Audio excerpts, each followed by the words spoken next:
tal? Muy buenas noches, queridos amigos de Periodista Digital y La Burbuja. Gracias por estar con nosotros. Es de bien nacido ser agradecido y con ustedes, la verdad que siempre hay que tener buenas palabras. Madre mía, cómo está la política. Huele a mayo, huele a 28 de mayo y los políticos se ponen nerviosos. ¿Cómo están ustedes? Que dirían los payasos de la tele, pues esa ya es otra cuestión, porque el nerviosismo que tiene la política quizá no se traslade a la calle, o sí. Pero quizá ustedes estén nerviosos por otras cuestiones. Estén nerviosos porque les cuesta pagar el alquiler o la hipoteca, porque ven cómo los precios siguen subiendo, porque ven que a pesar de las promesas de Sánchez que no ha cumplido en 5 años, ahora quiere cumplirlas, pues tiene ese soniquete, o mejor dicho, ese tufillo a electoralismo que tira para atrás, la verdad.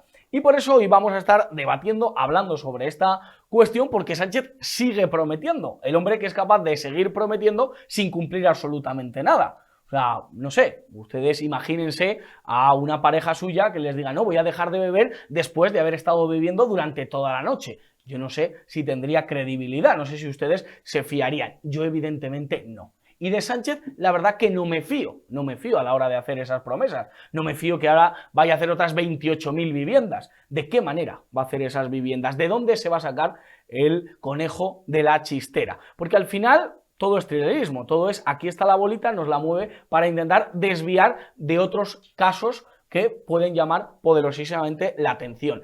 Esta mañana en el Senado, por ejemplo, en La Puerta han protestado una serie de policías y guardias civiles de Baleares que, según ellos, bueno, están en unas condiciones paupérrimas absolutamente, que viven prácticamente en zulos, que cobran muy poco dinero y que le piden a Marlaska una respuesta, les piden a Marlaska de alguna manera una cobertura. La verdad que no podemos tener una buena democracia en la que las personas que intentan de alguna manera velar por nuestra seguridad están como están y nuestra clase política no le da ninguna respuesta. Luego está el tema de la ocupación, el gran tema de la ocupación. Parece que uno va a salir a la calle y va a comprar el pan y de repente se va a meter un ocupa. ¿Es esto real? ¿Es esto verdad? Bueno, pues sobre estas cuestiones y otras vamos a hablar hoy, bueno, con dos púgiles de estos de altura, ¿eh? O sea, hoy Apollo Creed y Rocky Balboa. No voy a preguntar quién es cada uno de los dos. A mi izquierda, sin que sirva de precedente, José María Blanco Corredoira. ¿Cómo está usted? Buenas tardes. Bueno, pues estoy contento, estoy nervioso en la parte que me toca, no por político, sino porque empieza la Feria de San Isidro, no tengo entradas para Morante de la Puebla y entonces tengo ese nerviosismo. Claro. Y un poco triste también por haber contemplado cómo se prohibía a unos ciudadanos entrar en la Sacramental de San Isidro para honrar los restos mortales el día de su entierro de José Antonio. Y triste por lo que supone eso de atropello a las libertades. Y por lo demás, pues muy contento, Josué. Bueno, pues gracias por estar aquí. Comentaremos eso que te tiene inquieto, no tanto las entradas de Morante de la Puebla, que, oye, si algún oyente nos está viendo y quiere acompañar a José María Blanco Corredoira, pues que nos escriba y a lo mejor puede ir. Y a mi derecha, tampoco sin que sirva de precedente, José Manuel Calvo, representante de Recupera Madrid. ¿Cómo está usted? Muy bien, Josué, encantado de estar aquí como siempre, a tu derecha, pero a la izquierda de los telespectadores en sus pantallas. Eso es. ¿Estás nervioso? ¿Contento por algo? Bueno, estoy satisfecho porque hemos conseguido esas 8.000 firmas, que luego igual lo comentamos, ¿no? Vine a tu programa hace 2 semanas, estábamos arrancando esa recogida.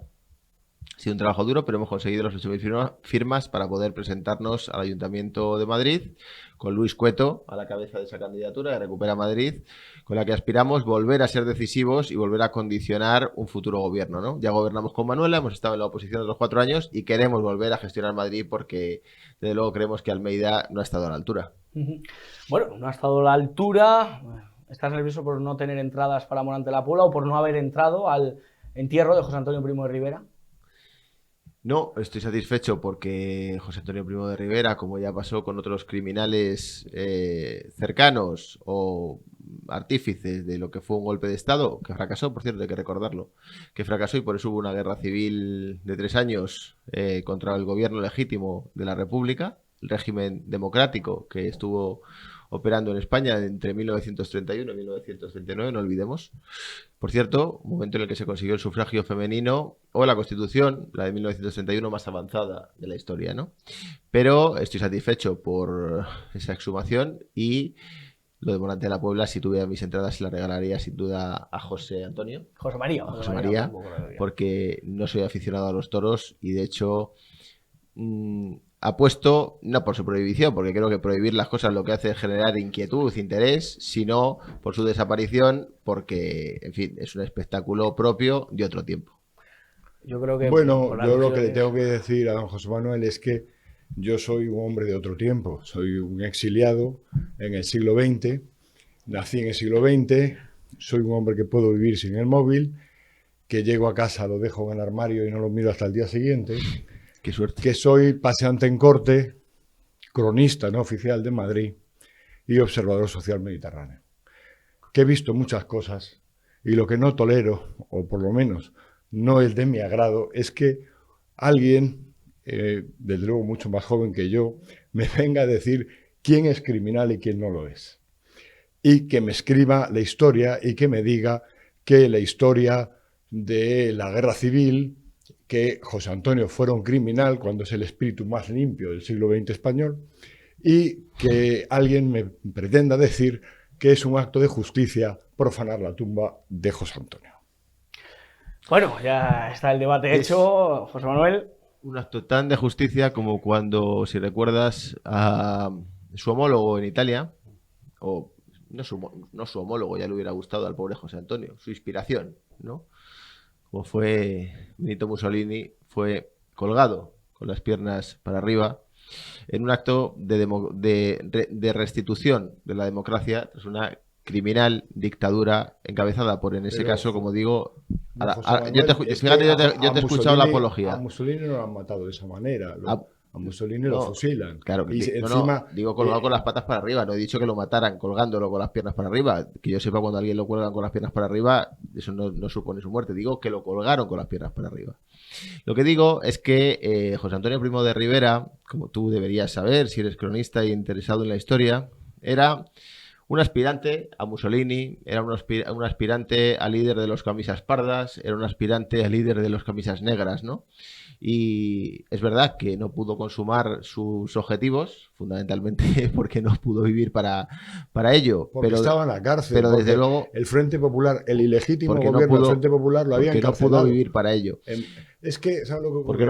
Porque no pudo vivir tanto tiempo para ello. Pero hubiera sido, sin lugar a dudas, su aspiración, ¿no? Haber sido el jefe, Entonces, el cabecilla de una dictadura. Está bien ejecutado por sus intenciones, ¿verdad? No, yo creo que además, y eso se ha comentado muchas veces, ¿no? Creo que el gobierno de la República cometió un error absurdo ejecutando a José Antonio Primo de Rivera, fundamentalmente porque José Antonio Primo de Rivera, como tú también sabes, era uno de los principales adversarios de Franco en esa pugna por el liderazgo del movimiento y finalmente por, en caso de que triunfaran, como finalmente fue, desgraciadamente, por hacerse con la jefatura del Estado, con la cabeza de ese nuevo régimen, ¿no?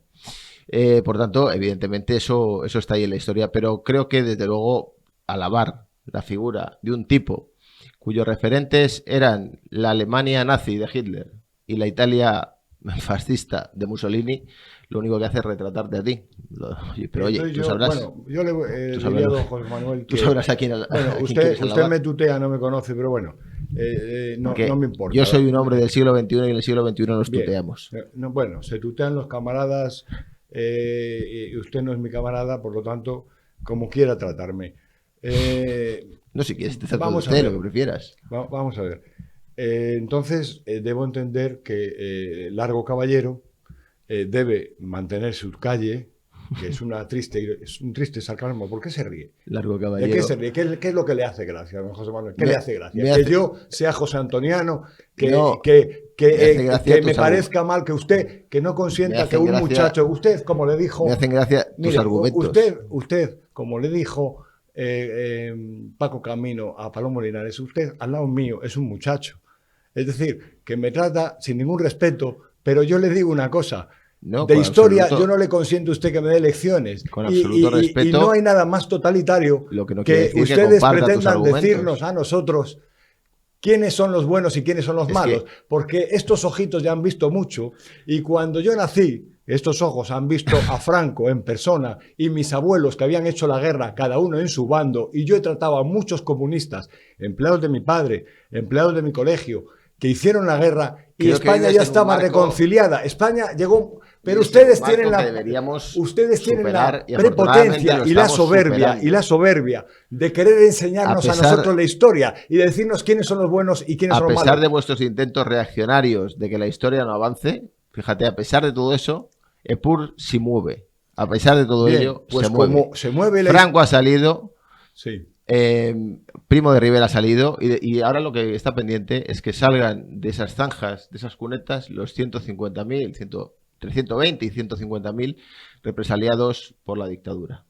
Eso es lo que está pendiente en este país. Sí, muy bien. Entonces, y una vez que eso haya acabado, pues seguirán buscando Pues culpables. podremos cerrar heridas que han Sí. estado mal cerradas y mal curadas. ¿Sabe lo que ocurre? Es que la izquierda, que ustedes ya disimulan ser comunistas y se llaman Recupera Madrid, ¿quién va a recuperar Madrid? Los ciudadanos van a recuperar. Usted quiere recuperar la alcaldía. No los ciudadanos son manejados con su coartada democrática y son conducidos a las urnas como les lleva la propaganda. No crees en la democracia Pero, tampoco. No. Lo que quiero decir es que ustedes están Lo cual es coherente con tu permanentemente posición. camuflando su origen marxista-leninista, que es como dijo Madariaga, una enfermedad del espíritu.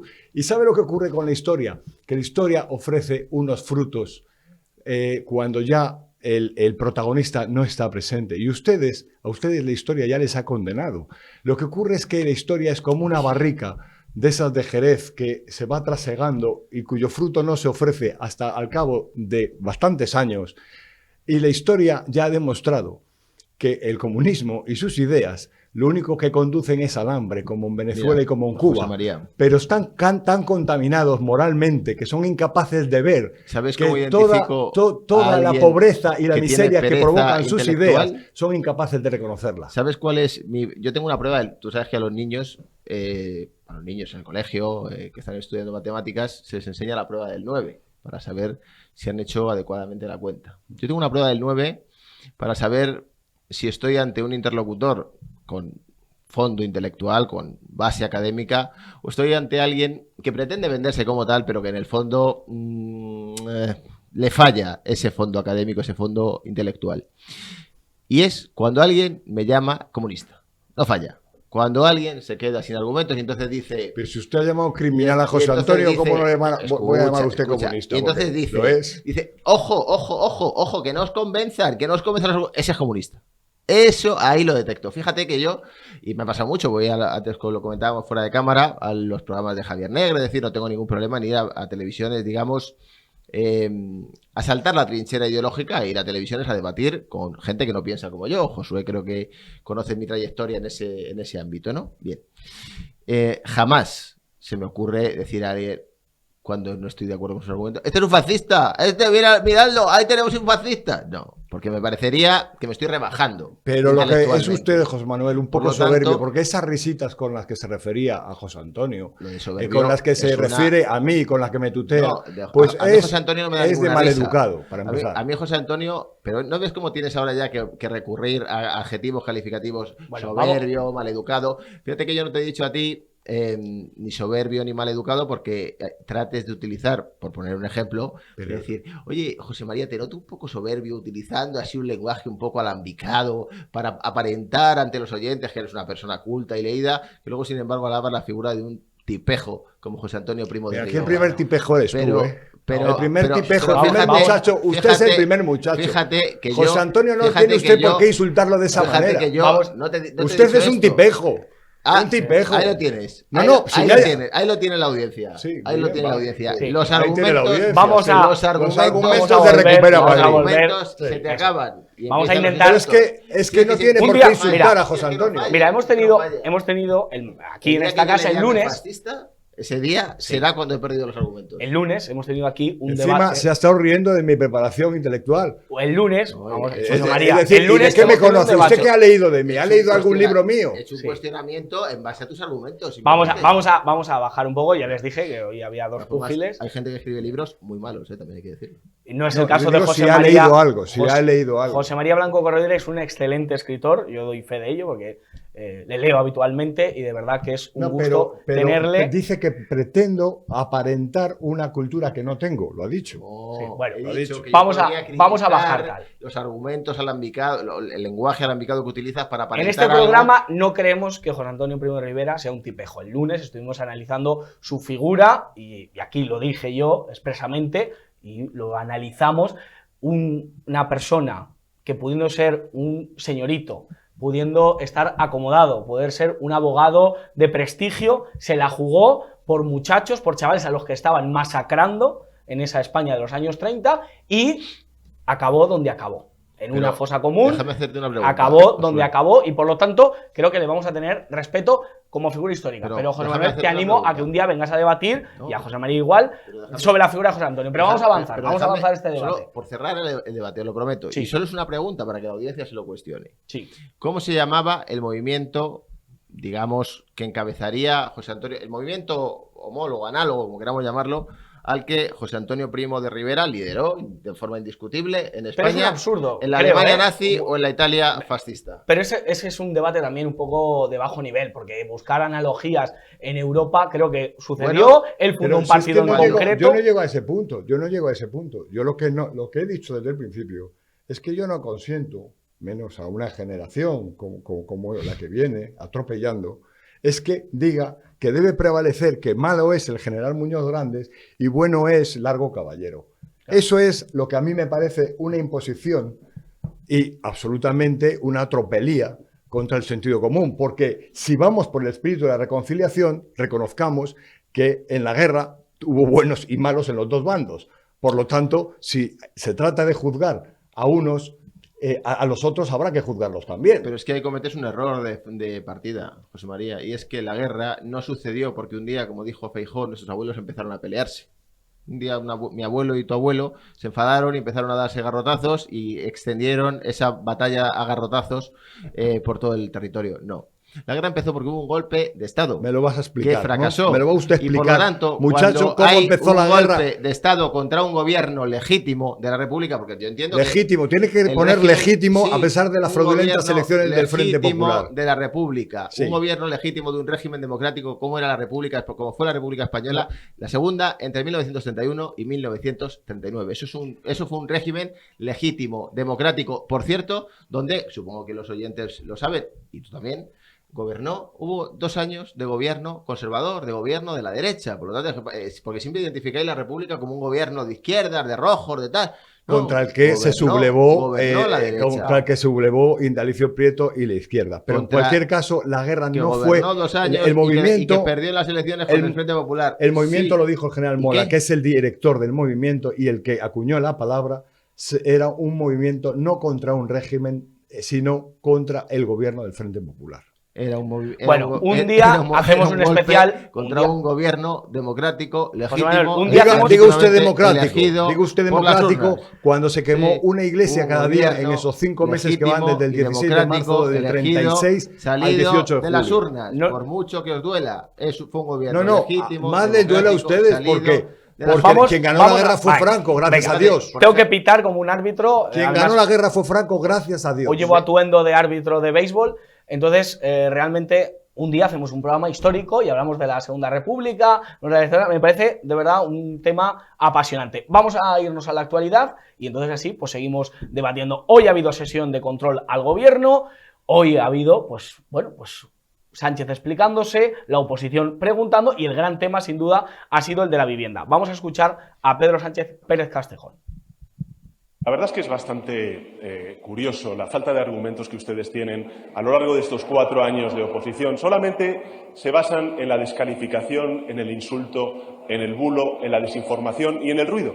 Pero fíjese, el ruido, su descalificación, su insulto personal, no tapa que España es la principal economía de Europa que más crece este año y el siguiente, que tenemos la inflación o de las inflaciones más bajas de Europa, que tenemos una tasa de creación de empleo como no teníamos desde la crisis financiera y como nos dijo a principios de esta semana el Instituto Nacional de Estadística, tenemos unos niveles de desigualdad con una pandemia y en plena guerra semejantes a los que había antes de la crisis financiera. Y eso, señorías, nada tiene que ver con milagros. Ya sabemos qué pasó con los milagros económicos cuando ustedes estaban en el gobierno. Acabaron todos en la cárcel.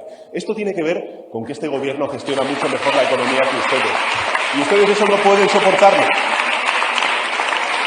Ustedes hablan de este gobierno, pero vayamos al desempeño de este gobierno. Hemos aprobado 200 leyes, 3 presupuestos generales del Estado. Somos el país de la Unión Europea que estamos gestionando más y mejor los fondos europeos. Sí, señorías, es así, es así. Ahí están los datos, son datos objetivos.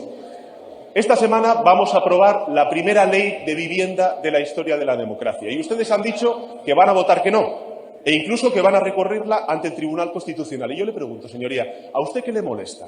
¿Que en esa ley de vivienda subamos del 30 al 40% el suelo protegido para poder construir vivienda pública? ¿O qué le molestan? ¿Que prohibamos el que esas viviendas protegidas se vendan a fondos buitres? Cuando estaban ustedes en el gobierno, ¿es lo que se hacía? Mire, señoría, yo solamente le digo una cosa. Lo que se aprueba en estas Cortes Generales tiene que cumplirse en todos y cada uno de los territorios. Y ya le puedo ir diciendo a sus comunidades autónomas que se va a cumplir la ley de vivienda en todos y cada uno de los territorios de este país. Ustedes son muy dados a no cumplir con la legislación. Y le vuelvo a exigir a usted y a su partido que cumplan con la legislación europea y acaben con el atropello en el Parque Nacional de Doñana.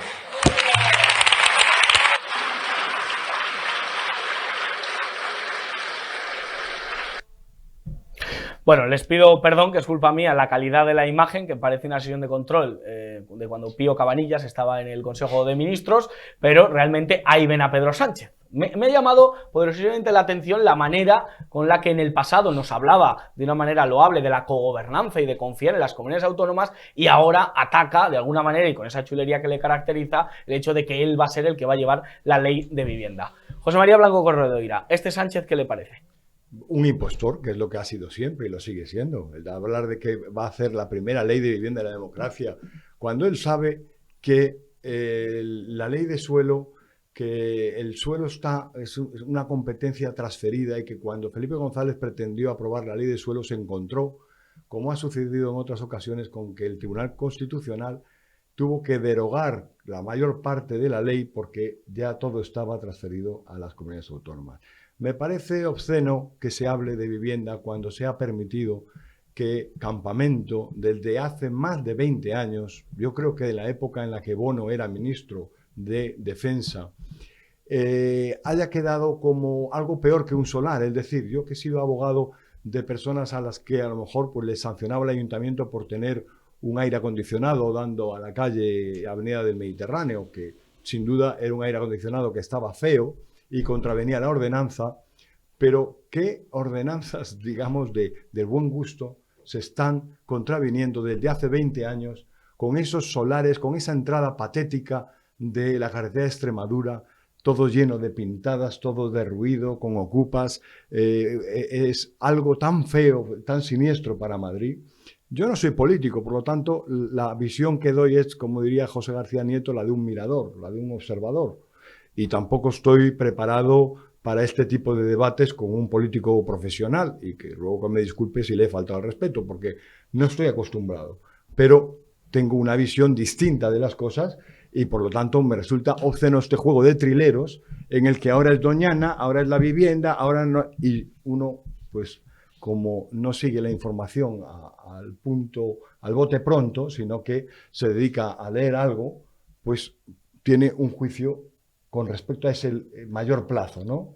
Y eso es lo que me parece el discurso de la vivienda. Bueno, un gran observador, es decir, mucho mejor que los de la ONU u otros observadores que ha habido durante la historia. Y vamos a hablar con el que ha sido concejal de urbanismo de Madrid, que tiene algo que decir acerca de esta ley de vivienda y este discurso de Pedro Sánchez.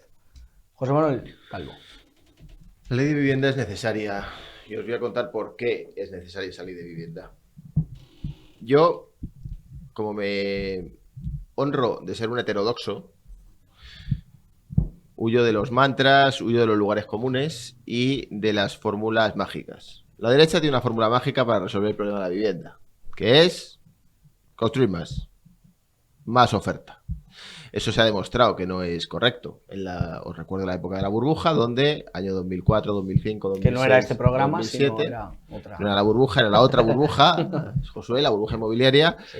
Cada uno de estos años se producían más viviendas, había más vivienda en el mercado. Acordado de aquella frase de Aznar, ¿y qué problema hay en que construyamos tanta vivienda como Francia, Alemania e Italia juntas? Hombre, pues a lo mejor no tenemos la población de Francia y Alemania e Italia juntas. Digo, que ahí había ya un problema, ¿no? Sin embargo, no dejaba de subir el precio a pesar de que se ponía cada vez más oferta en el mercado, porque el mercado inmobiliario es un mercado que es muy imperfecto y no funciona en base a una relación de oferta-demanda, como dicen los clásicos, sino de expectativas de demanda, sobre todo de expectativas de precio. Si el promotor cree que la vivienda va a seguir subiendo de precio, la sube. Por eso llega un momento en el que alguien dice, oye, está produciendo mucha más vivienda de la demanda potencial real, y entonces se pincha la burbuja y cae todo de golpe, ¿no?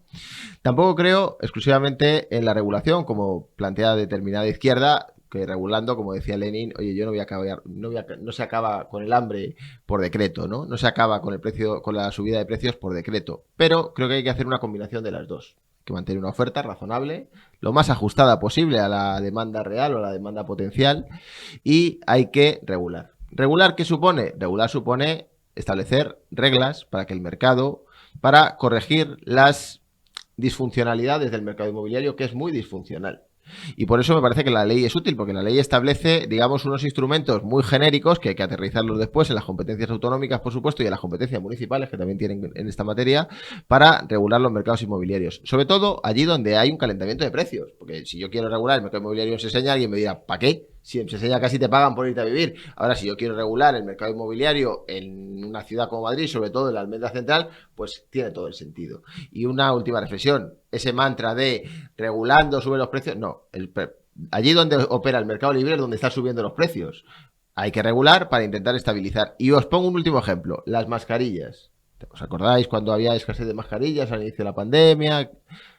Yo fui a una farmacia a pedir una mascarilla y me cobraban 3 euros por cada mascarilla. Y encima me decían, pero están contadas, hay que coger 2 y ya veremos si hay para el siguiente, ¿no?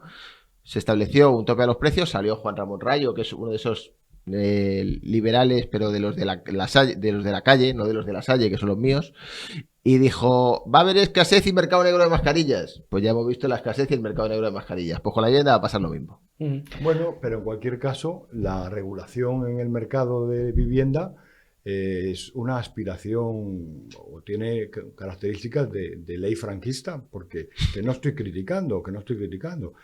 Todo lo que digo parece que le conmueve a la risa a don José Manuel, pero digo franquista porque aquí la mayor protección que se ha dado, y yo no estoy dando un juicio a favor ni en contra de la ley de vivienda, lo que digo es que la mayor intervención existió en la época de Franco, se congelaron los precios, el beneficio de prórroga forzosa se mantuvo hasta el año 84, hasta el decreto Boyer.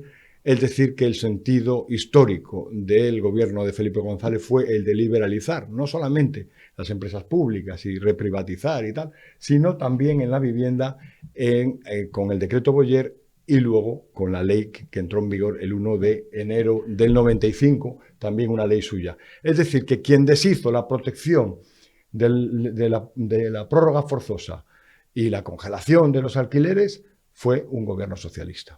Vamos a ver, antes, José Manuel, que el tiempo se nos va, es porque que hay es mi tema, es que no puedo... Claro, no, evidentemente, si yo sé que hoy tal, lo que pasa es que la figura de José Antonio pues nos ha llevado mucho tiempo. Vamos a ver, porque le hemos preguntado a Iván Espinosa de los Monteros, el portavoz de Vox, qué piensa de, bueno, pues la acusación que le ha hecho Podemos de que esta ley favorece a la ocupación y que esto es un bulo de la extrema derecha. Esto le hemos preguntado a Iván Espinosa y esto es lo que ha dicho.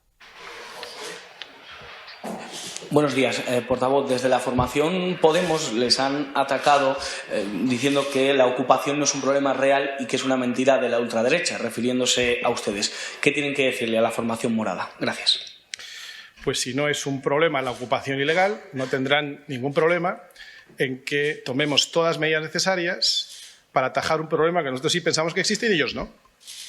Por tanto, si no existe ese problema, no creo que tenga ninguna dificultad en aprobar las leyes que presentaremos nosotros, protegiendo el derecho a propiedad privada y imposibilitando que desalmados ocupen el espacio que tanto trabajo y tanto esfuerzo le ha costado a tantos españoles conseguir. Porque les recuerdo, y lo he dicho ya muchas veces, que cada país tiene su tradición en la forma de ahorrar y en muchos países anglosajones, por ejemplo, se invierte mucho en fondos de inversión, se invierte en productos financieros, se invierte en fondos de pensiones. Y en España, aunque la cosa está cambiando, tradicionalmente el ahorro se ha invertido en vivienda. Y por tanto, millones de familias han invertido el fruto de su esfuerzo de muchos años, de décadas de trabajo, en poder adquirir una primera vivienda y en algunos casos una segunda, bien en el pueblo, bien en un lugar de vacaciones o bien para alquilar como un plan de jubilación. Sea cual sea el modelo que cada familia ha decidido para adquirir una vivienda, es absolutamente intolerable que nadie se la robe, porque eso es lo que estamos hablando, que se lo están robando. Y no solo la vivienda, sino encima los gastos asociados. Y no solo, por cierto, al propietario de la vivienda, sino que en muchísimos casos, y hemos visto en esta casa muchos ejemplos, porque los hemos recibido aquí, hay comunidades de vecinos, hay algunos barrios completos, hay incluso algunas poblaciones. Bueno, pues esa es la opinión de Iván Espinosa de los Monteros. José Manuel, ¿esta ley de vivienda favorece a los ocupas? No, no porque no sé si la extrema derecha, Vox, pretende... La extrema derecha. He dicho, no sé si la extrema derecha, como dice Podemos, vamos a llamarlos por su nombre, Vox. Así se hacen llamar. Pretende mezclarlo todo, ¿no? Ortega Smith, ayer incluso en el Pleno lo podía revisar para que, en fin, nadie me acuse de mentir. Hasta Almeida reprobó la actitud de Ortega Smith, ¿no? Persiguiendo a un mantero, que es el último eslabón de una cadena de explotación. A José María decir que también le pareció una actitud poco loable, ¿no? Bueno, en el punto en el que ya se encara con el Ocupa y de alguna manera le dice que está dispuesto a subir. Ahí es donde se equivoca. Hasta lo otro no me parecía mal. Hasta entonces no está mal. Bueno, a lo que iba. Vox pretende juntar dos cosas para generar miedo, para generar inquietud en la población, que son dos delitos muy distintos, de la ocupación y el del allanamiento de morada. Si yo mañana bajo a comprar el pan y alguien, cuando subo a mi casa, como se pretende vender, la ha ocupado, o sea que no ocurre, llamo a la policía y lo desalojan y le pueden caer entre 8 y 15 años de cárcel por allanamiento de morada, por usurpación, ¿no? La ocupación afecta, la ocupación sí es un problema real, pero no para un particular. Ha crecido un 46% sí, según no, los datos. Me explico. La ocupación es un problema real, pero no para un particular. La ocupación es un problema real para las administraciones públicas. El 50% de la vivienda, lo podéis consultar en Google, el 50% de las viviendas ocupadas en España pertenecen a administraciones públicas, ayuntamientos, comunidades autónomas. El 30% de las viviendas ocupadas pertenecen a bancos, el 10% a fondos de inversión y el resto al Sareb o a otros entes inmobiliarios, ¿no? ¿Por qué? Porque los ocupas que están ocupando, no quien allana, quien usurpa una propiedad, saben perfectamente que deben recurrir a este tipo de inmuebles, de bancos, de fondos o de administraciones, porque tienen que someterse a un procedimiento judicial muy complejo, largo y que les permite estar en la vivienda durante un tiempo hasta que la desalojen, ¿no? Cosa que no le pasa a un particular. Pero me gusta, y hago un matiz, y quería enlazar con lo que os comentaba antes, porque además es un detalle interesante. Mira, podríamos haber empezado, en lugar de hablar de José Antonio Primo de Rivera, de esto, porque me parece más interesante, ¿no? Decía Espinosa de los Monteros, no, cada país tiene su tradición. España no es que tenga una tradición, España es que en los años finales de los 50 cambió su política de vivienda. Al inicio era, como decía José María, era una política de vivienda estatista. Es decir, el Estado era el principal promotor y el principal regulador del mercado inmobiliario. Esto deja de ser así a finales de los 50, cuando este ministro, que por cierto venía del falangismo, José Luis Arrese, fue de los conversos, acuñó aquella frase de hay que cambiar un país de proletarios por un país de propietarios, y la coletilla que siempre se le puso, y así el dictador morirá en la cama. Claro, desde que se planteó ese cambio en la política de vivienda, España fue pasando de un modelo donde el Estado era el actor fundamental a un modelo donde el mercado es el actor fundamental. Y aquello que hizo Boyer en el año 82, aquello fue ya el remate, pero era una transición. Y un apunte. La ley de rentas antiguas, que bien la citaba José María, fue un intento del franquismo no tanto de solucionar el problema de la vivienda, porque el problema de la vivienda en aquel momento era irresoluble en esos términos y se solucionó por otra vía, que fue absorber el chabolismo que se acumulaba en las periferias de las grandes ciudades en los llamados poblados dirigidos, es decir, el Estado promovía vivienda barata para realojar allí a los trabajadores que se agolpaban en las periferias de las ciudades.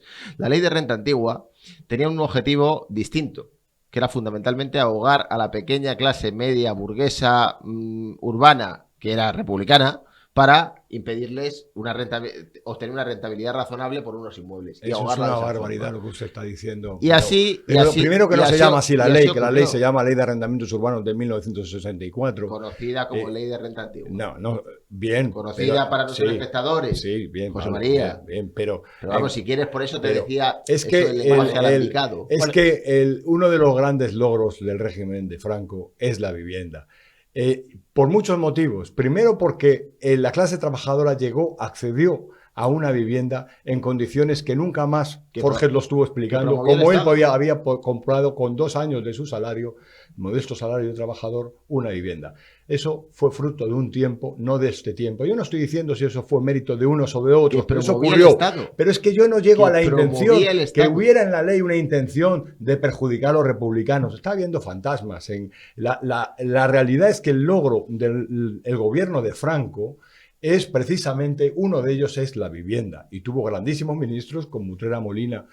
Y eso es lo que podemos decir con respecto a entonces. Y había una regulación, había una intervención directa en el mercado, que es a lo que quiere volver la izquierda. Es lo que me llama la atención. Oye, pero me parece curioso que dices, el gran logro del franquismo fue la vivienda. Sin duda. Sí, no, espera, déjame terminar el argumento. Has dicho, el gran logro del franquismo fue la vivienda. 2, en aquel momento con 2 años de salario te podías comprar una vivienda. Efectivamente, promovida por el Estado, por la obra sindical del hogar. Y Como bien promovida sabrás. por José Banús. No. En el barrio de la Concepción. No, es que te equivocas, porque precisamente es el José Banús, los Urbi Banús entran en el momento en el que el Estado se retira, en el que la obra sindical del hogar se disuelve para dejárselo al mercado privado. Y cuando entran los bancos, entendiendo que ahí hay un negocio. Pero José Manuel, al trabajador Y le da lo precisamente- mismo si está comprando No, a Urbis, pero no te está das cuenta que comprando no le a da lo Banús, mismo. o si está comprando o que adquiere la vivienda, No, porque cuando no le da lo el mismo Instituto Nacional de la porque Vivienda de la el época Estado no hace tiene que San Blas. rentabilizar esa venta. No le da lo mismo porque el Estado no tiene que rentabilizar esa venta. De hecho, el Estado regalaba las viviendas. Tú lo sabes. Sí. En San Blas. En San Blas o en Caño Roto, la gente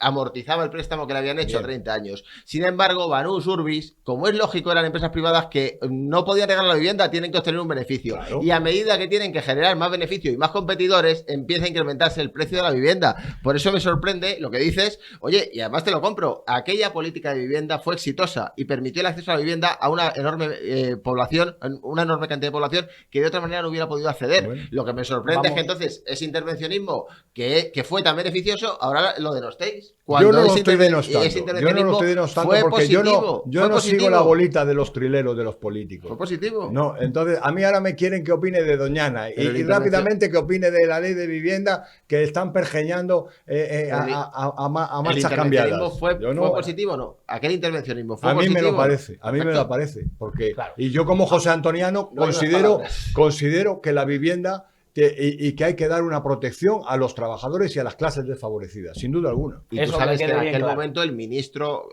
ministro clave de toda aquella política, que no era el Fue ministro de Girón. Vivienda, fue Girón de Velasco, Claro. efectivamente. Me encanta porque le estamos dando una lección a nuestros espectadores de esa Podemos época y entenderlo, de sí. esa ley de vivienda que es espectacular. Se nos ha acabado el tiempo. Bueno. No hay para más, pero esto se ha quedado candente para otra ocasión y para que hablemos porque había más temas en el guión, pero os agradezco de verdad. Yo creo que ha sido enriquecedor para la audiencia, así que os lo agradezco. José María Blanco Corredoira. Bueno, pues muchas gracias, Josué. Gracias de verdad. José Manuel Calvo. Un placer. Gracias. Siempre. Y bueno, ya tienen las 8.000 firmas y ya se van a presentar a los comicios en Ya Madrid. tenemos las 8.000 firmas y la candidatura publicada en el BOCAM de hoy mismo. Ujú. Pues ya saben, una opción más en el panorama político en Madrid. Nos vamos para hablar de este tema y vamos a hablar de justicia. Ojo a la justicia que se supone que tiene una venda en los ojos. Es un tema que a lo mejor, no, iba a decir no está de actualidad, pero vamos, con las huelgas que se están poniendo encima de la mesa, con la ministra Llop vestida de Faralaes o de sevillana, con todo lo que está suscitando, con esas ayudas europeas que tienen que llegar y que a lo mejor están en peligro. Así se los estamos contando. Bueno, pues vamos a hablar con un experto ahora mismo para que les desvele todas las claves de lo que es esta ley, esta política de justicia que está llevando a cabo el gobierno y que, ojo, que puede tener sus consecuencias. Don Santiago Álvarez Barón, fundador de la plataforma por una justicia independiente. ¿Cómo está usted? Muy buenas tardes, muy bien, muchas gracias. El tema de la justicia es un tema que los españoles, no sé por qué, a veces cambiamos de canal cuando estamos viendo algo relacionado con justicia, pero es para estar preocupados. Si pudiéramos sintetizar por qué un español debe estar preocupado por la situación judicial española, ¿cuál sería el principal motivo? Sencillamente que cientos de miles de sentencias podrían ser nulas. ¿Así como lo está usted contando? Sí, no, es decir, ahora mismo el problema es que estamos en una situación que se podrían declarar nulas cientos de miles de sentencias. A no ser que estamos hablando de millones de sentencias. ¿Y cuál es el motivo? ¿Qué le pasa a la justicia española? ¿Goza de una buena salud? Bien, hay que diferenciar la justicia de lo que es los jueces. Son cosas totalmente distintas. Si me permite hacer un pequeño resumen de lo que está ocurriendo en Europa, es lo siguiente. Todos los países europeos, cuando se adhieren a la Unión Europea, dan un trocito de su soberanía a Europa, que es, podemos resumirlo como el Tribunal de Justicia de la Unión Europea. Porque, de alguna manera, como son países muy distintos, lo que se intenta es que entre todos los países haya unos ciertos principios que se respeten. Uno de los principios fundamentales de la Unión Europea es lo que se llama el Estado de Derecho. Lo que no se puede hacer es que el gobierno, el poder ejecutivo, sea también el que sea el juez. Es decir, imagínese usted que el gobierno también fuera juez. Lógicamente, el gobierno tendría todas las cartas para ganar en cualquier procedimiento judicial. Bien, entonces, lo que establece la Unión Europea es que tiene que haber una separación de poderes muy clara. Por un lado, los jueces, poder judicial. Por otro lado, los que hacen las leyes, poder legislativo, leyes, legislar. Y poder ejecutivo, que es el gobierno. Hombre, cualquier gobernante, pues lo que le interesa es controlar todos los otros dos poderes. Evidentemente, porque si tiene control los otros dos poderes es intocable. Bien, entonces, ¿por qué esto es tan importante?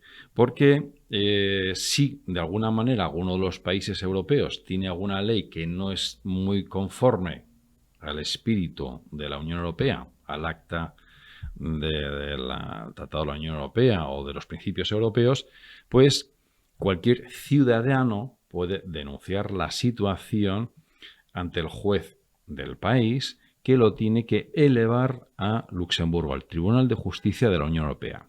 Es decir, lo que es muy, muy, muy importante es que la Unión Europea deja que cada país tenga sus propias leyes, pero siempre tienen que ser conformes al espíritu o a las leyes europeas, a los principios europeos. Entonces, ¿qué es lo que ocurre? Esto es tan importante como que, por ejemplo, ahora mismo se está viendo mucho porque precisamente en estos días se estaba hablando de la ayuda europea a Polonia y a Hungría. Ayer la noticia decía que, bueno, pues Polonia está mejorando un poco el camino de garantizar la separación de poderes del Estado de Derecho y tal, pero todavía no lo ha cumplido. Entonces, ¿qué es lo que ocurre? En la Unión Europea hay lo que se llama el Parlamento Europeo. Hay una comisión de justicia y libertades que lo preside el español Juan Fernando López Aguilar, el antiguo ministro de Justicia. Entonces, él considera que Polonia y Hungría pues no cumplen con el Estado de Derecho y entonces él, como presidente de la Comisión de Justicia y Libertades, ha perseguido a Polonia y Hungría para que no reciban ayudas europeas. Esto es un caso muy interesante porque en realidad, ¿qué tiene que ver el Estado de Derecho con el tema de Europa? Pues claro, si Europa da dinero a Polonia y Hungría y según el Parlamento Europeo no está garantizada la independencia judicial, pues hombre, ese dinero que Europa va a dar a Polonia y Hungría, ¿cómo se puede investigar los supuestos casos de corrupción? Digo supuestos porque no se ha demostrado que haya casos de corrupción. Despilfarro de ese dinero europeo. Hablamos de la Europa de los mercaderes, es decir, un tema muy importante es que la Europa, bueno, pues el tema del dinero es muy importante, entonces todo lo que es despilfarrar el dinero preocupa.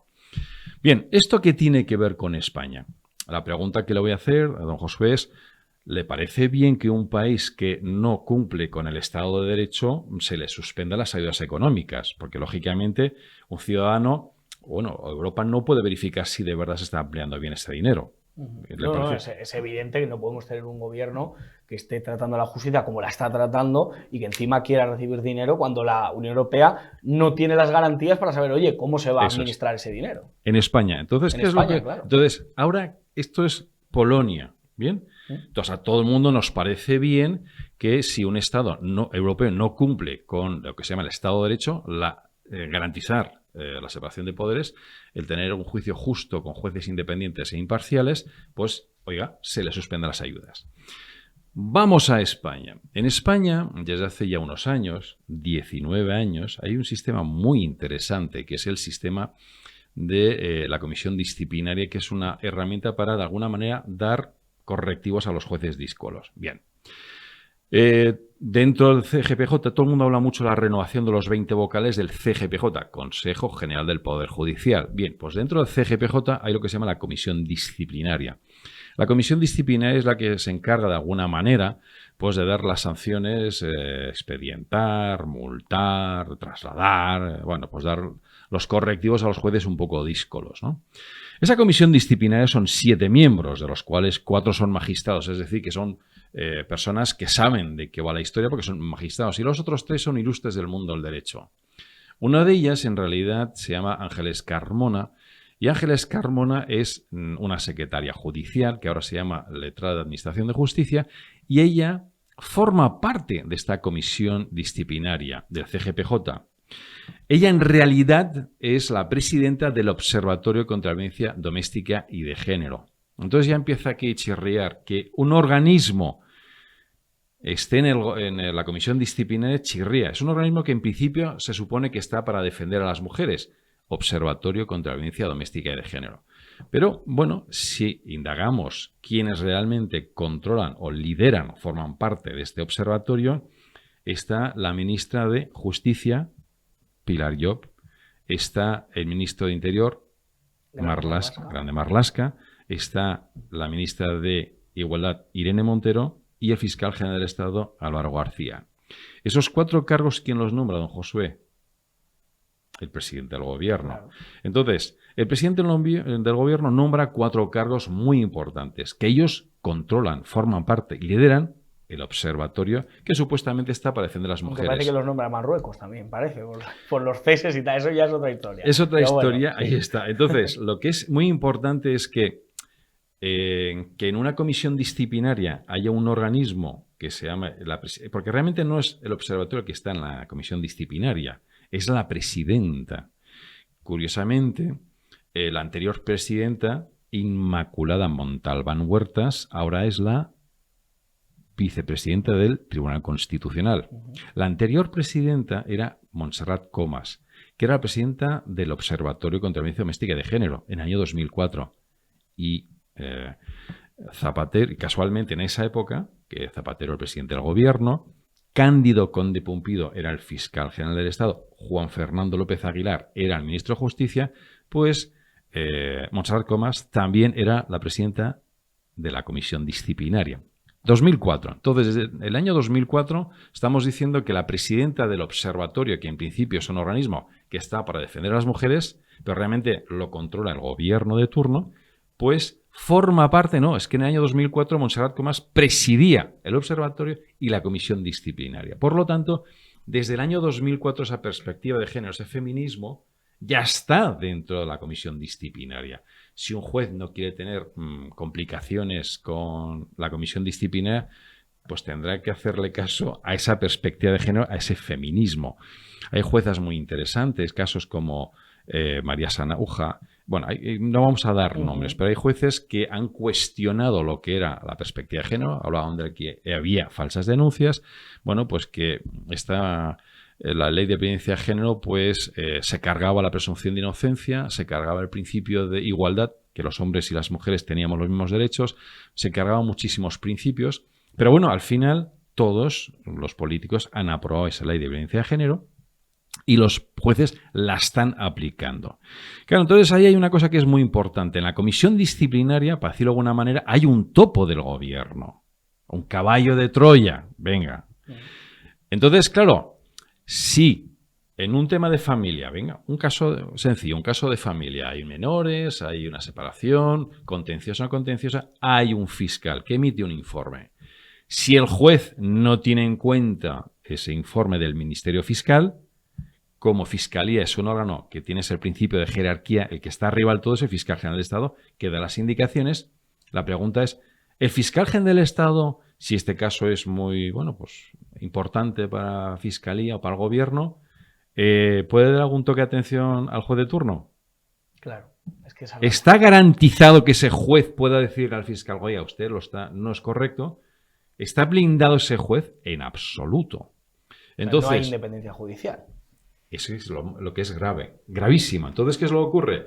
Yo no sé si usted ha estado aquí en España durante el tema de la pandemia, pero con el tema del COVID ha habido gente que ha fallecido, ha habido casos muy sonados, el tema de las residencias de mayores, el tema de las mascarillas fake.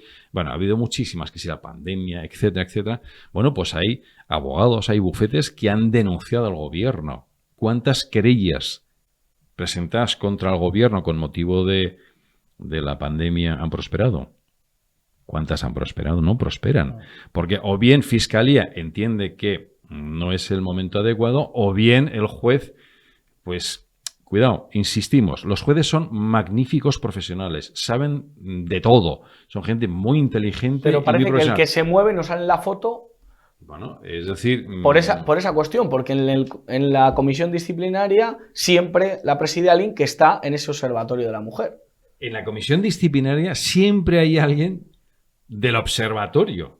Y ese observatorio contra la violencia doméstica y de género, ¿quién lo controla? El gobierno. Ministro de Interior, Igualdad y Justicia. Más el fiscal general del Estado, que antes era Dolores Delgado. Que antes la ministra de Justicia era Dolores Delgado. Es que vamos a ver. Claro. En el 2004, el ministro de Justicia, ¿quién era? Juan Fernando López Aguilar. El que ahora se queja de Hungría y Polonia. Bueno, ha ido contra Polonia y Hungría porque él entiende que no se está respetando, no está garantizada la separación de poderes.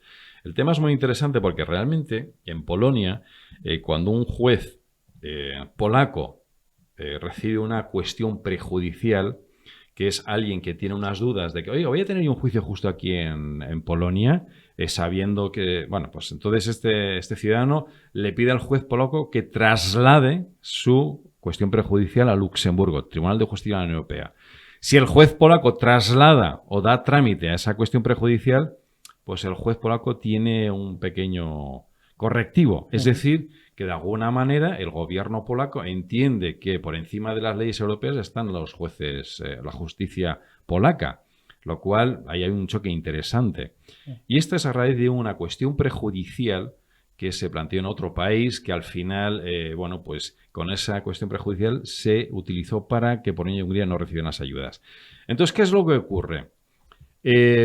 Si en España, dentro de la comisión disciplinaria de los jueces, hay un organismo, está el presidente de un organismo que es realmente un caballo de Troya del gobierno, pues entonces todas las ayudas europeas, no sé, Josué, pero no sé dónde están, porque la gente en la calle se plantea, oye, si nos están dando tanto dinero, ¿cómo es que nos suben los impuestos? Que si nos suben las... Bueno, pues, no llegan ayudas a autónomos. Algo está etcétera, pasando. ¿Dónde etcétera. está ese dinero? Yo no estoy diciendo en absoluto que el gobierno sea corrupto, en absoluto. De momento no se le ha condenado en absoluto, ¿no? Pero no está garantizada esta separación de poderes. Por lo tanto, si el gobierno tiene un caballo de Troya en la comisión disciplinaria, eso no está garantizada la independencia judicial. No hay que olvidar que tú tienes derecho a tener un juicio justo con jueces imparciales e independientes. Es decir, que no tengan que seguir ninguna interpretación de arriba y tienen que ser absolutamente independientes e imparciales. Es decir, no pueden, es que yo voy a dar siempre la razón a este tipo de personas. No, el juez tiene que interpretar en las leyes. Entonces, el problema es que es muy grave y entonces nos sugieren la solución a todo este problema es... ¿Qué pueden hacer los Ahí está. espectadores? Entonces, todas estas personas que entienden que han tenido un problema o que no se han tenido en cuenta sus pruebas en un procedimiento judicial contra el gobierno, con el tema de... Me da lo mismo, el tema de las pandemias, el tema de denuncias, violencia de género, familia. Bueno, pues una de las alternativas es presentar una cuestión prejudicial ante el TJUE. Oiga, TJUE, Tribunal de Justicia de la Unión Europea. No es el Tribunal Europeo de Derechos Humanos de Estrasburgo, sino el TJUE está en Luxemburgo. Y ese sí que está por encima de todos los jueces españoles. De hecho, en realidad, los jueces españoles son jueces europeos. Entonces, claro, es preguntarle al juez español en español, oye, por favor, señor juez, ¿usted podía plantear esta cuestión prejudicial ante Luxemburgo? Porque yo entiendo que no voy a tener un juicio justo o no está garantizada la separación de poderes, el que yo tenga un juicio justo con jueces independientes e imparciales, sabiendo que hay un gobierno que forma parte de la comisión disciplinaria. Y entonces se plantea en español y ante el juez español. Y entonces, claro, el juzgado debe, en principio, de trasladar, porque claro, tú estás diciendo que es muy probable que no tengas garantizada el tener un juicio justo con jueces imparciales e independientes. Y entonces, claro, le dices al juez, oye, ¿le importaría a usted preguntar a Luxemburgo si esto es correcto, si esta cadena de mando es conforme a la Unión Europea? Y evidentemente no es conforme a la Unión Europea. Entonces llevamos ya desde agosto del 2020 informando de esta cadena de mando y entonces la Unión Europea ha tenido ya en cuenta, bueno, pues ha admitido a trámite una petición que, bueno, pues le hemos facilitado a su medio por si alguien lo quiere, bueno, sí, quiere lo pueden visitar ahí está. recientemente en periodistadigital.com, que es nuestra página web, nuestro diario digital, lo pueden allí consultar porque realmente es interesante. O sea, este tema, ya sabe el tiempo como es, don Santiago, pero es que deja uno de piedra, absolutamente, porque se da cuenta que la justicia tiene el pañuelo pues de color morado o tiene el pañuelo de aquella manera. Sí, no olvidemos que esto es así desde el año 2004, entonces llevamos ya 19 años. Imagínese usted las sentencias que se podía pedir la revisión. Estamos hablando de cientos de miles o de millones. Entonces nosotros también hemos informado esta cadena de mando a Europa, a la Comisión, al Comisario de Justicia, Didier Reynders, también al Parlamento Europeo, a la presidenta de la Comisión de Control Presupuestario, Mónica Hohlmeier, que hace 2 semanas estuvo aquí para preguntar a España dónde estaban las ayudas europeas. También hemos informado de esta cadena al Consejo General del Poder Judicial. También hemos informado de ello al Tribunal Constitucional, pero en el Tribunal Constitucional nos dicen que no hay ningún interés y quien nos contesta cariñosamente es don Cándido Conde Pumpido. Claro, don Cándido Conde Pumpido, actual presidente del Tribunal Constitucional, el año pasado no lo era, pero nos contestó que no había ningún interés constitucional en el asunto cuando él, casualmente, en el año 2004, era el fiscal general del Estado con Juan Fernando López Aguilar. Sí, que huele el tema. Claro, entonces, todas estas personas que creen que no han tenido un juicio justo por el tema de las ayudas europeas o están teniendo... Bueno, las implicaciones son brutales. Brutales, absolutamente brutales. Don Santiago, muchísimas gracias. Pueden visitarle también a usted en la página Por una Justicia o de alguna manera Por una Justicia Independiente. Pueden encontrarle... Tenemos un correo electrónico muy sencillo, por una justicia independiente @gmail.com y luego por una justicia independiente.es. Es muy sencillito. Entonces, realmente lo importante es que si alguien tiene alguna duda, que hable con su abogado. Y entonces, oiga, yo puedo presentar una cuestión prejudicial ante el TJUE porque yo no tengo garantizada un juicio justo con jueces imparciales e independientes. Entonces ahí también le hemos facilitado a su media, a Periodista Digital, el escrito que hemos presentado a la Unión Europea con todos los enlaces, con la página web del Poder Judicial, que toda esta información es pública, por si a alguien le interesa y lo quiere aprovechar. Tremendo. Don Santiago, le invito a que venga otro día, hablemos de esto con más, no sé, con más expansión en el tiempo y que de alguna manera pues podamos dar alguna, bueno, pues no sé, es que dar alguna solución ya se está dando, esa la de la cuestión prejudicial, pero sobre todo que no nos tomen por idiotas dentro del gobierno y sobre todo con la justicia española, que no nos merecemos eso porque nos podemos quedar sin ayudas europeas. Don Santiago Álvarez Barón, gracias de verdad por estar aquí en su casa en Periodista Digital. Muchas gracias a ustedes. Y acabamos este programa hablando de libros. Como cada miércoles, don Carlos Paz hoy no nos puede acompañar en Cuerpo Mortal, pero sí que yo ya no sé dónde va a aparecer Carlos Paz, porque nos prometió el otro día que algún día aparecerá encima de un jumento, encima de un burro, ha aparecido en una bañera, en su cama. Don Carlos Paz, a ver si Marta me indica que lo tenemos por ahí, ¿no? Bueno, ahí le veo, don Carlos, ¿dónde se encuentra? ¿Qué está bebiendo usted? Buenas tardes. Podía estar en un velero en el Caribe, pero estoy en una terraza del centro de Madrid que he venido a escuchar jazz y a tomarme un limoncello. Ah, creía que era bálsamo de Fierabrás o algún tipo de, no sé, mejunje que a usted le guste, pero es un limoncello, es una cosa... Es un limoncello, es algo inocente. Sí, Bueno, yo soy como un niño, ya...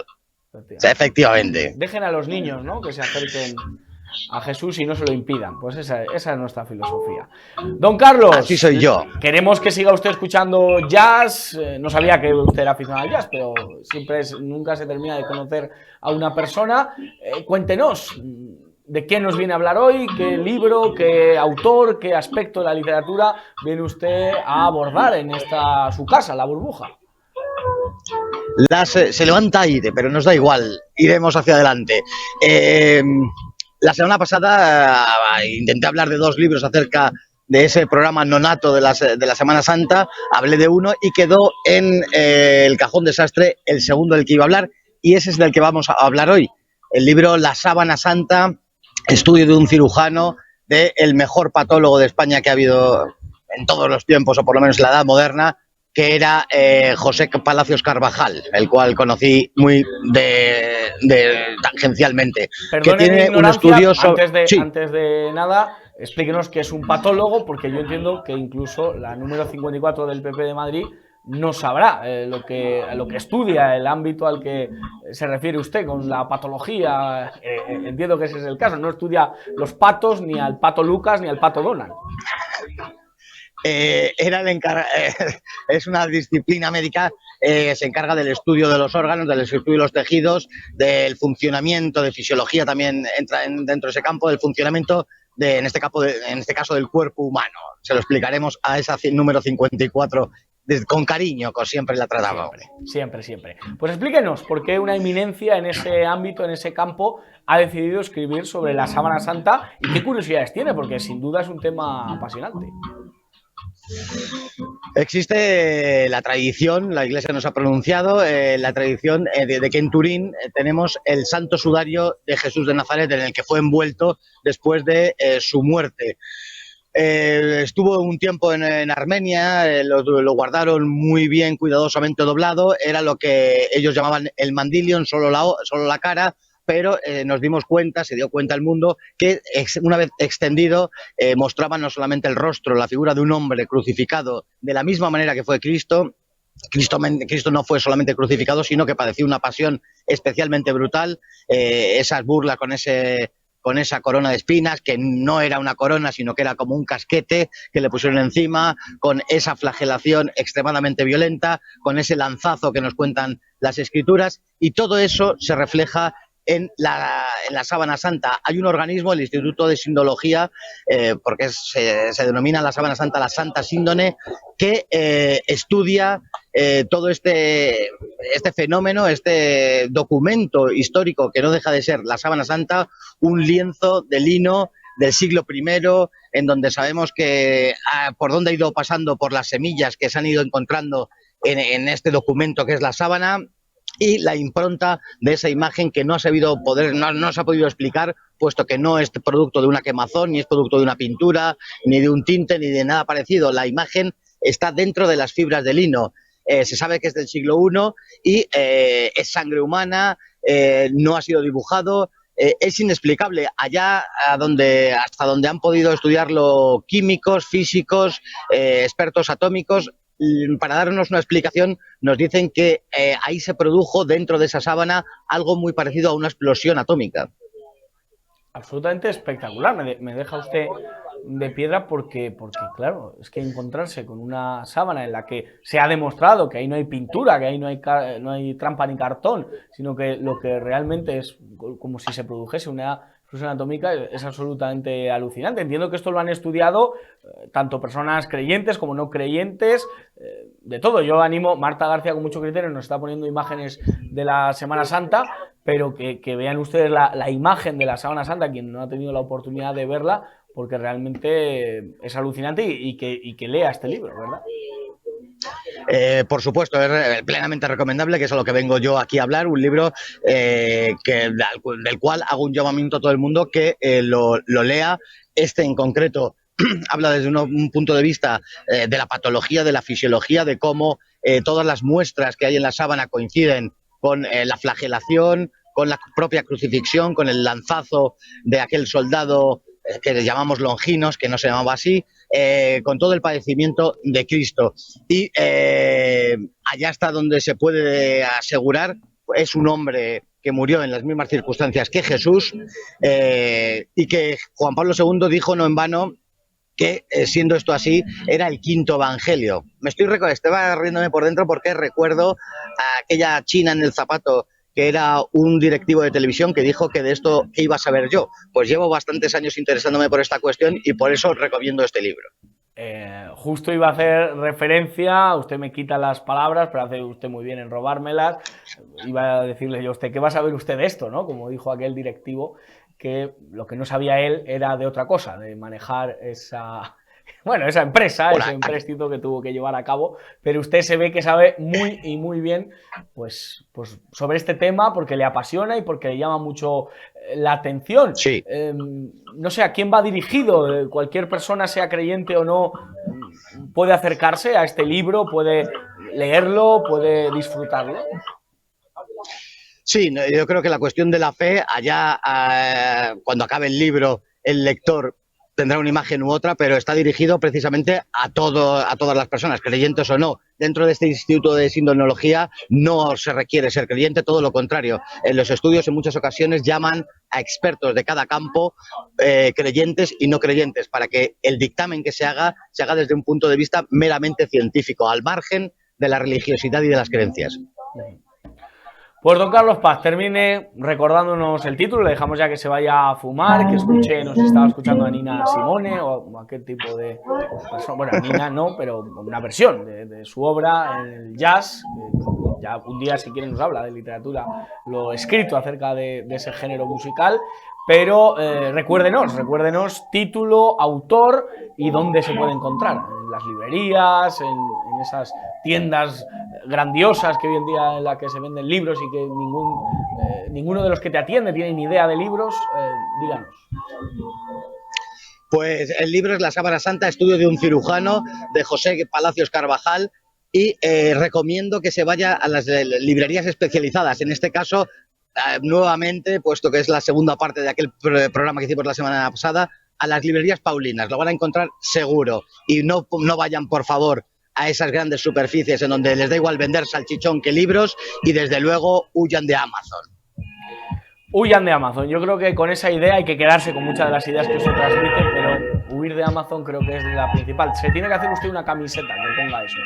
Don Carlos Paz, no le quito más tiempo. A ver si usted viene por aquí, que hace tiempo que no sé, se va usted a las terrazas, es usted un vividor. Estos se están ambientando, suben el volumen, vienen las féminas, vamos a terminar la conexión, pero le digo que el miércoles que viene estaré con vosotros. Qué bonito. Sea donde sea, usted está con nosotros siempre. Gracias, don Carlos Paz. Devolvemos la conexión a los estudios allí en, no sé si está usted en el sur de California, pero donde esté, un saludo. Un saludo a todos los oyentes de Burbuja. Gracias, de verdad. Pues nosotros nos vamos, nos despedimos de este apasionado programa. Se ha hablado de justicia, se ha hablado de política, se ha hablado de libros. De verdad, si encuentran otro mejor, esto es como aquello. Comparen y si encuentran algo mejor, cómprenlo. Pero aquí van a tener información y opinión siempre con el criterio que nos caracteriza. Como siempre digo, que no se lo cuenten porque ya se lo contamos nosotros. Alejen a los niños del televisor y aléjenles de Irene Montero. Que Dios les bendiga.